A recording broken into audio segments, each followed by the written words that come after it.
오전 9시 강남 묻지마 살인의 현장 검증이 있었습니다. 30분 만에 현장 검증은 끝났습니다. 경찰은 이번 사건을 조현병에 의한 살인이라는 결론을 내렸지만 여성 혐오 논란은 더욱 격화되고 있습니다. 자세한 내용 백기종 전 수서경찰서 강력팀장 또 이호선 숭실사이버대 교수와 함께 얘기 나눠보겠습니다. 안녕하십니까? 안녕하세요. 자, 조금 전에 피의자의 모습을 보셨는데요. 자, 심경을 묻는 질문에 담담하다, 차분하다 이런 말을 했어요. 그리고 또 물론 피해자 유가족에게 죄송하다는 말도 덧붙이긴 했습니다만 오늘 피의자의 모습 어떻게 보셨습니까? 저는 객관적으로 23세 여성을 무자비하게 살해한 사람의 이제 기자들과 인터뷰 내용을 보면 굉장히 담담하고 태연하게 예. 모든 걸 초월한 것처럼 이런 얘기를 하는데 사실 심리적인 측면을 보면 객관적인 상태에서 말을 하고 있는 것처럼 보이지만 내심으로는 전혀 후회하거나 반성하는 기미가 없습니다. 예. 그러니까 입으로만 그렇게 얘기를 하고 왜 그러냐? 그런 부분들이 행동에서 전혀 보이지 않는다는 것이죠. 본인이 후회하고 반성하는 그런 행동이 전혀 나오지 않고 그런 심리 상태가 얼굴에서도 보이지 않고 입으로만 반성하고 피해자 유가족에게 미안하다 이렇게 얘기를 한다는 것인데 예. 이런 부분이 어떤 정신질환 측면도 있지만 2004년도부터 이게 군 생활을 원래 사급 판정을 받아서 공익으로 해서 서울의 한 구청에서 공익근무요원으로 근무를 했거든요. 예. 그 근무할 당시에도 이미 이런 전조 증세가 있었습니다. 예. 그래서 결국 저는 이런 어떤 반사회적 인격 장애와 정신질환이 겹쳐진 그런 모습으로 보인다 이렇게 평가를 합니다.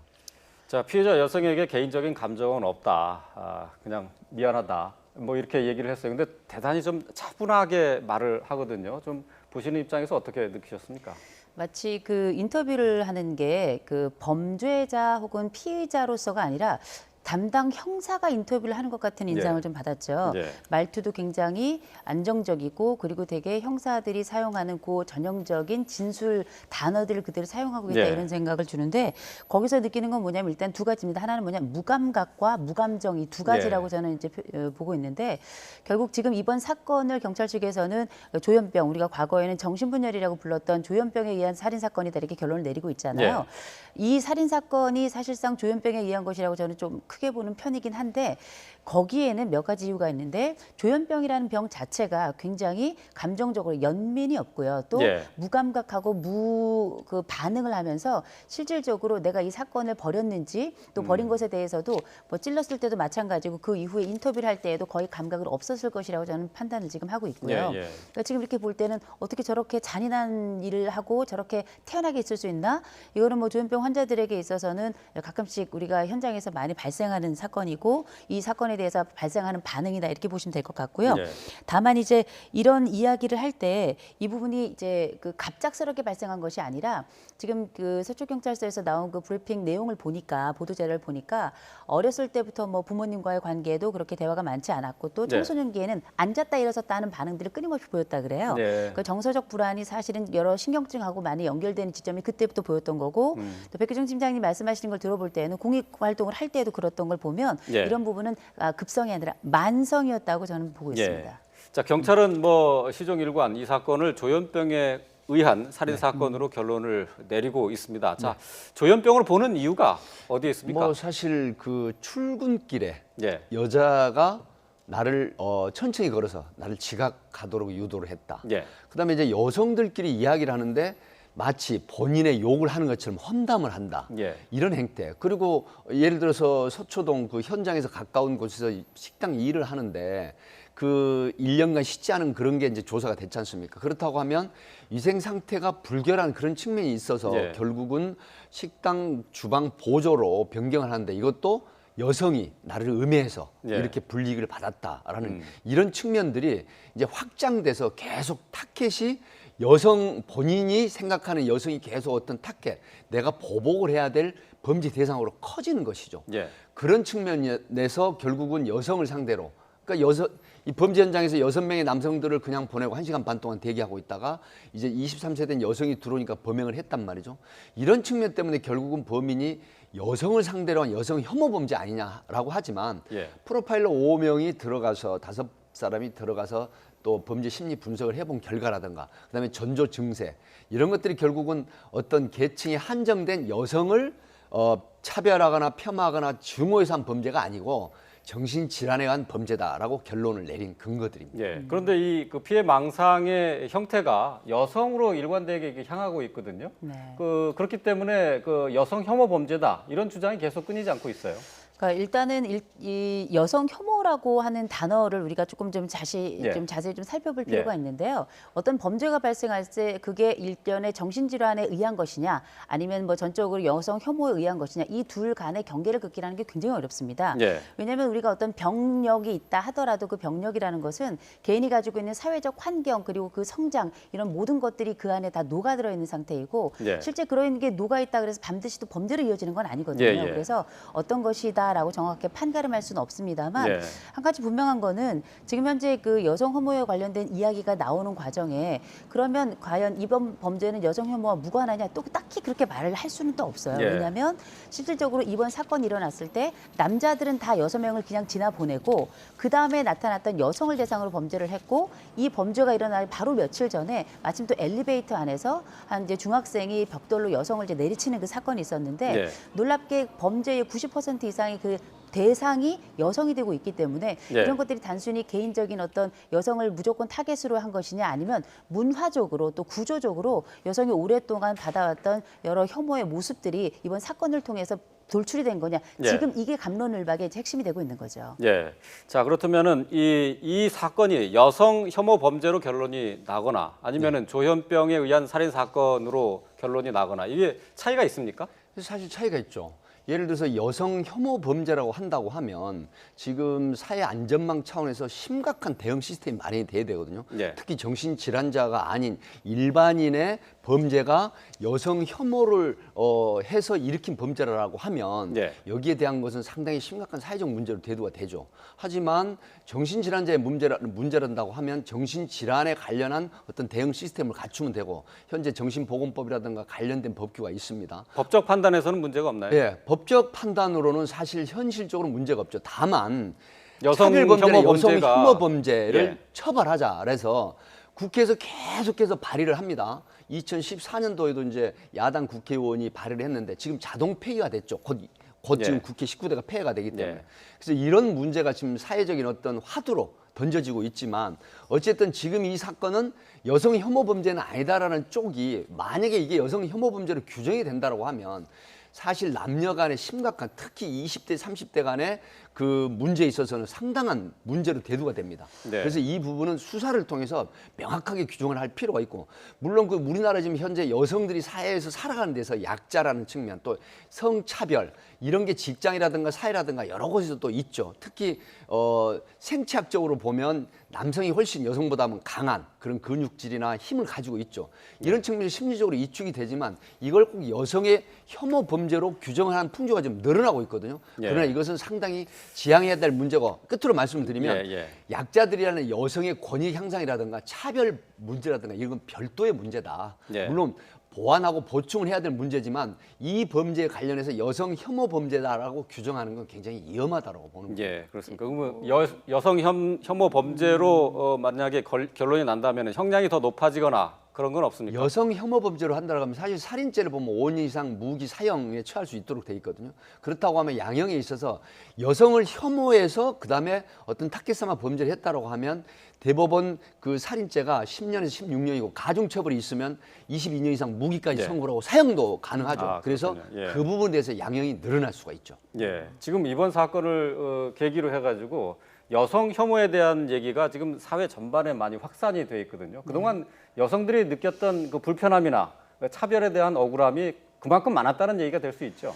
그러니까 이번에 얘기가 되는 게 결국은 이제 여성의 사회적 자리에 관련된 이야기인 거예요. 예. 그래서 실질적으로 우리가 사회적으로 지금 그 마치 집단 극화처럼 이게 여성 혐오냐 또 아니다 뭐 남성 혐오도 있다 이런 식으로 마치 성과 관련된 어마어마한 극적 대결로 양상으로 이어지는 건 정말 안타까운 일인데요. 예. 한 가지 분명한 건 이번에 이제 많이 여성 혐오 이야기가 많이 나오는 이야기가 결국은 여성들이 받고 있는 이제 구조적 차별에 관련된 이야기. 결국 이거는 여성들에 대한 구조적인 폭력이 아니냐 뭐 이런 이야기가 나오면서 사실상 여러 이야기가 나오지만 거기에는 굉장히 큰 이슈들이 들어가 있습니다. 이를테면 뭐 남초 지금 현재 이제 남성들이 현저하게 많아지고 있으면서 실질적으로 남성들이 겪고 있는 또 경제적인 문제가 함께 들어가고요.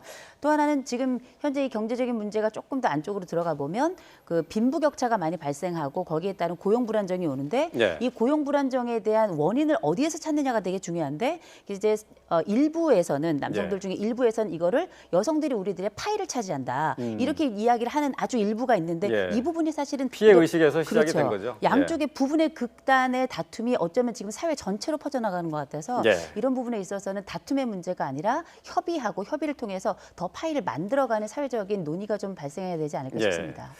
자, 지금까지 얘기를 해본 것과 마찬가지로 조현병이냐, 그러니까 정신질환이냐, 여성 혐오냐, 이 갑론을박은 계속되고 있습니다. 자, 여성 혐오에 대한 얘기를 다시 한번 좀 짚어보겠습니다. 자, 오늘날 사회 이슈까지 자리 잡기까지 어떤 일들이 있었는지 잠시 짚어보겠습니다. 네, 여성 혐오, 영어로 미소지니가 한국에서 수면 위로 떠오른 건 2010년 이후입니다.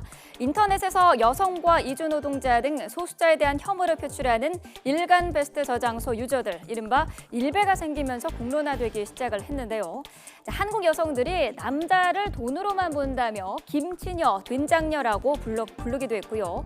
또 운전에 능숙하지 않은 여자를 김여사라고 부르기도 했습니다. 그리고 여자는 3일에 한 번씩 때려야 한다는 3일한, 개념이 없는 엄마라는 뜻으로 벌레 충을 붙인 맘충이라는 말들이 만들어지고 확산하는데 이 사이트의 역할이 컸습니다. 자, 지난해에는 여성 혐오와 관련해 갖가지 사건들이 쏟아진 해였습니다. 힙합 오디션 프로그램에서 아이돌 송민호 씨가 저급한 표현을 사용해서 거센 비난을 받았지만 결국 하차 없이 방송을 이어갔고요.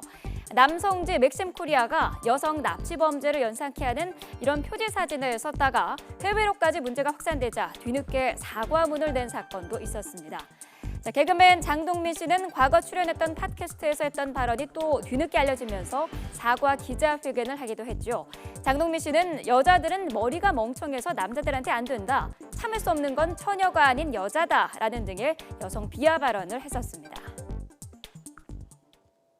저희의 부족한 언행을 통해서 본의 아니게 상처를 받은 당사자와 가족분들에게 진심으로 사죄드립니다. 더 이상 이와 같은 실망을 반복하는 일이 없도록 평생 노력할 것을 약속드리겠습니다. 네, 여성 혐오를 혐오하는 사이트도 생겨났습니다. 지난해 6월 메르스 사태 당시 격리 조처를 거부한 여성에 대한 보도가 나오면서 여기에 대한 여성 비하글이 인터넷을 달구자 이에 반발해 메갈리아라는 사이트가 등장을 합니다. 이 메갈리아에서는 일베 문법을 그대로 사용해서 되돌려주는 방식을 사용을 했는데요. 김치녀에 대응하는 한남충, 여기서도 벌레를 뜻하는 충을 붙여서 한국 남자벌레라는 단어를 만들어냈고요. 가정폭력을 일삼는 아버지를 부르는 애비충, 이것은 맘충에 대응하는 단어로 쓰이고 있습니다. 자, 여성 혐오 인터넷 일부 유저들의 가치관으로 시작을 했습니다. 하지만 웹사이트를 거점으로 온라인에서 오프라인으로 확대 재생산되면서 이제는 일반인들 사이에서도 널리 퍼진 담론이 됐죠. 남녀 갈등으로 번지고 있는 이번 강남 살인 사건의 여파도 이 흐름에서 이해할 수 있을 것 같습니다. 예, 우리 사회에 퍼져 있는 여성 혐오 현상을 한번 짚어봤습니다. 자, 저걸 보니까 김치녀 또는 김여사 이런 말도 그게 상처가 될 수 있는 여성 혐오의 한 형태로 봐야 되겠다 그런 생각이 좀 드네요. 지금은 뭐 워낙에 자리를 잡고 있어가지고 일반 명사처럼 쓰고 있는데 그냥 그렇게 이야기하면 그런가 보다라고 받아들일 정도로 일상적으로 이제 파고드는 거죠. 예. 실질적으로 이런 이야기가 나오기 전에 사실상 이런 이야기가 처음에 문제가 됐던 거는 2004년도에 그 군과 관련해가지고 가산점을 줄 것인가. 예, 예. 군 가산점이 폐지가 되면서 그럼 실질적으로 남자들은 이렇게 고생해가면서 그럼 여자들 군대 가지도 않은 여성들과 그러면 같은 대접을 받아야 되느냐. 남자들 고생은 뭐냐. 이런 이야기가 나오면서 사실상 이런 불공평에 호소하는 차원에서 여성에 대한 비하가 이제 본격적으로 시작이 되고 그때 마침 또 인터넷이 한참 굉장히 유행을 하면서 예. 실질적으로 인터넷의 익명성을 타고 그 이후로 뭐 된장녀라든지 김치녀라든지 뭐 맘충이라든지 그리고 아까 조금 전에 우리가 브리핑에서 봤던 것처럼 실질적으로 이제 메갈리아라고 해서 이걸 우리가 미러링이라고 부릅니다. 근데 흔히 이제 일베라고 하는 예. 여성에 대해서 굉장히 그 혐오적인 발언을 이제 했던 그런 이런 인터넷 사이트 주요 집단에 거기에 반대되는 개념으로 예. 메갈리아라 그래서 그 메르스 갤러리와 이갈리아의 딸들이라고 하는 대표적인 페미니즘 그 책 제목을 이제 함께 묶은 겁니다. 예. 요걸 묶어서 실질적으로 이쪽에서 그렇게 강하게 나와? 그럼 이쪽도 이렇게 강하게 나갈 거야. 왜냐? 예. 여성들만 문제가 있어? 남성들은 분명히 문제가 있어. 그러면서 마치 호랑이와 용이 싸우는 것 같은 그러나 결국은 상처만 입히게 되는. 근데 이런 데에는 사실은 이제 사회 경제적으로 좀 어려움이 많이 생기고 실질적인 피해가 나에게 발생한다고 생각하는 사람들의 익명의 불만들이 끊임없이 올라오는 사회적 불만이 극화된 형태들이 양쪽에서 지금 충돌하는 양상이라고 보시면 좋을 것 같아요. 자, 이런 그 성대결 양상을 보이는 여성 혐오, 이것이 인구학자들은 성비의 불균형에서 시작이 된 것 아니냐 이런 분석도 내놓고 있어요. 그렇습니다. 남아 선호 사상이 우리나라에 상당히 자리 잡고 지금은 아니죠. 상당히 지금 바뀌었지만 결국 통계청의 자료를 보면 예. 남초 현상, 성비 비율이 남자 출생률이 10%가 넘는다 예. 이거죠. 그러면 총각 6명 중에 미혼 총각 1명이 지금 여성을 못 찾고 있다. 예. 이런 통계가 재밌는 통계인데 근데 문제는 이런 부분들이 결국은 여성에 대한 좌절이나 방황이 결국은 여성 혐오로 이어지는 심리가 확산되고 예, 있다. 남자들의 어떤 남초 현상이 결국은 전혀 생뚱맞은 그런 심리가 작용을 하고 있다는 부분이 큰 문제인데 결국은 방점을 이렇게 찍어야 될 것 같습니다. 이 사건으로 촉발되는 여성 혐오 범죄는 사실 앞에 말씀을 하셨지만은 혐오 사이트가 결국은 상대 여성이나 또 남성은 또 여성 이렇게 서로 비난하는 심리가 확산되는데 일조를 하고 있다는 것이죠. 그렇다고 하면 이 사건으로 인해서 규정을 여성 혐오 범죄가 아니라는 정신질환의 범죄로 규정을 짓고 수사 결과대로 팩트대로 예. 그렇게 하고 여성은 남성을 또 남성은 여성을 서로 존중해주고 배려해주는 이런 심리가 이 사건을 계기로 조금 더 확산됐으면 하는 그런 바람, 그런 방점을 찍어야 된다. 예. 이렇게 생각을 해봅니다. 예. 자, 우리 사회가 이번 사건을 계기로 여성 혐오에 대해서 반성하는 계기가 됐으면 참 좋겠는데, 근데 이게 잘못 반응이 나오면서 남성 혐오로 이어지는 그런 경우가 있어요. 근데 이건 참 바람직한 현상이 아니라고 지금 뭐 할 수밖에 없는데 이거 어떻게 봐야 이게 됩니까? 참 안타까운 일인데요. 사실은 이제 남초 현상을 말씀하셨지만 예를 들어서 우리가 사랑의 에너지가 그 에너지는 사실은 또 다른 방향이 조금 잘못 틀어지면 이게 증오 에너지로 고대로 예. 갈 수 있거든요. 예. 마치 질량이 보존이 되는 것처럼 마찬가지로 에너지도 그렇게 보존이 될 수 있는데 문제는 남성들이 많은 것이 여성들의 잘못은 아니거든요. 예. 그래서 이런 부분을 서로 간에 좀 풀어가야 될 양상인데 이게 비난의 방식으로 간다는 건 뭐냐면 예. 답이 없다고 느끼는 거예요. 우리가 이제 N포 세대 이야기를 하면서 결국은 내가 뭔가를 포기해야 된다는 거는 그 포기만큼의 에너지가 분노로 다가간다는 건데 그렇다 보니 서로에게 사실상 해서는 안 되는 똥덩어리를 서로에게 일방적으로 막 던지는 건데 예. 이게 지금은 남녀 갈등으로 나타나지만 이번에 강남역에서 일어났던 사태를 보면 여성이 또 다른 여성을 또 남성이 또 다른 남성을 밀치는 그렇죠. 현상이 막 나타나거든요. 예. 이런 현상이 나타날 때에는 사실은 이 사회가 건강하게 이런 숙제를 풀어갈 만한 좋은 고리를 찾지 아직 못한 거예요. 예. 근데 이 부분을 사실상 이제 정치권도 나가가지고 마치 뭐나 있는 것처럼 오히려 더 부추기는 양상을 벌이고 있기 때문에 실질적으로 지금이야말로 잠깐 싸움을 멈추고 왜냐하면 같이 다 살아가야 되니까요. 잠깐 싸움을 멈추고 우리가 왜 이렇게 아파하는가, 우리가 왜 이렇게 힘들어하는가, 우리가 서로에게 고통을 주는 이유는 무엇인가를 말 그대로 토론은 저는 이때 필요한 게 아닌가 예. 싶습니다. 양쪽이 너무 이제 흥분돼 있는 상태인 것 같아서 지금 이성적인 발언은 지금 잘 먹히지 않고 있습니다. 참 이런 식의 대결 양상으로 가서는 안 되겠는데, 자, 이번 사건을 계기로 해서 글쎄요, 추모의 의미가 퇴색되지 않도록 어떠한 방향의 노력이 필요할까요? 네, 사실 저는 이번 사건이 어떻게 보면 사회에 더 이익이 될 수 있는 그런 촉발을 했다고 예. 봅니다. 그러니까 이 살인 사건이 아닌 지금 남녀 간의 어떤 진보적인 그런 차별에 대한 혐오에 대한 이런 부분들이 예. 결국은 이제 많은 전문가들이 뭐 언론을 통해서나 또 기고를 통해서 지금 많이 보도를 내고 있죠. 여성은 남성을 존중해주고 남성은 여성을 배려해주고 존중해주는 이런 풍조들이 결국은 어떤 서로 이성 간의 대결, 이성 간의 심리적인 견제 이런 부분들을 승화시키는 그런 예. 작용을 할 수 있다. 그래서 결국은 이런 부분들이 사회적이나 국가적인 측면에서 계몽이 되고 확산이 되는 그런 어떤 교양이 됐으면 하는 그런 바람이죠. 예, 여성들의 입장에서는 더 말하고 싶은 것들이 많을 것 같아요. 그러니까 저는 이렇게 생각합니다. 이번 경우에는 이 여성들의 두려움의 눈물이 지금은 분노에 강의된 것 같아요. 그동안 오랫동안 이제 여성들이 물론 눌리고 남성들도 힘들어하고 이런 것들이 있지만 예. 그 전에 이제 여성들이 계속 경제적으로나 사회적으로 활동을 증가하면서도 말 못한 이야기들이 실질적인 여러 어려움들을 갖다가 결국 하나의 통로를 찾은 것 같은데 그 통로가 하필 두려움이라는 통로에서 시작이 된 게 조금 안타깝긴 하고요. 이번 시점이 오히려 우리 백희정 팀장님 말씀하신 것처럼 우리가 만나는 자리가 됐으면 좋겠고 내가 예. 지금 앞에서 싸우는 그 사람이 결국 내 배우자거든요. 예. 이런 또 내 딸이고 내 어머니 어머니이고 내 아버지고 내 아들이고 내 남동생이기 때문에 이런 가족의 현장에서 같이 만날 수 있는 기회를 사회가 한번 만들어줬으면 좋겠습니다. 예, 그렇습니다. 자, 강남의 묻지마 살인 사건을 계기로 해서 여성 혐오에 대한 논란이 계속되고 있습니다. 자, 이 현상과 관련해서 두 분 모시고 말씀 나눠봤습니다. 지금까지 백기종 전 수서경찰서 강력팀장, 이호선 숭실사이버대 교수 두 분 모시고 얘기 나눠봤습니다. 고맙습니다. 고맙습니다.